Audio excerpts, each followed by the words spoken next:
First இந்த change நடக்கிறதுக்கான முக்கியமான காரணம் சொல்றேன். டெக்னாலஜி. ஒரு யூசபிலிட்டி டெஸ்டிங் ஒன்று பண்ணுவாங்க பேசிக்கலி. லைக் ஒரு ஆப் டிசைன் பண்ணிட்டீங்க, டெலிவரி ஆக போகுது இல்லை பப்ளிக்குள்ள போக போகுதுன்னா ஒரு 10 யூசரை கூப்பிட்டு வருவாங்க. They fix the camera, eyeball track camera வச்சுட்டு they just give some task to them. இதை போய் பே பண்ணி முடிங்க அப்படின்வாங்க. அப்போ அந்த அந்த மவுஸை வச்சு they will operate the process. அப்போ அவங்க கண்ணை வந்து ட்ராக் பண்ணுவாங்க.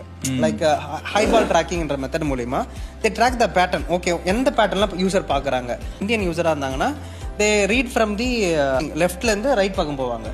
அதுவே அரபிக் சைடில் இருக்கிற யூசராக இருந்தாங்கன்னா இந்த பக்கம் வருவாங்க. லைக் ரைட்லேருந்து லெஃப்ட் வருவாங்க. அப்போது ஒவ்வொரு ரீஜனுக்கு தகுந்த மாதிரியும் ஒவ்வொரு ஆடியன்ஸுக்கு தகுந்த மாதிரியும் டிசைன்ஸ்ன்றது இருக்கணும். அது இருந்தால் தான் அந்த ப்ராடக்டை பெட்டராக கன்வே பண்ண முடியும், பெட்டராக யூஸ் பண்ண வைக்க முடியும். இப்போ வர்றது எல்லாமே வந்து பார்த்தீங்கன்னா குவான்டிட்டி ஆஃப் டேட்டா. சைட்டுக்குள்ளவே நான் என்ன ட்ராக் பண்ண முடியும்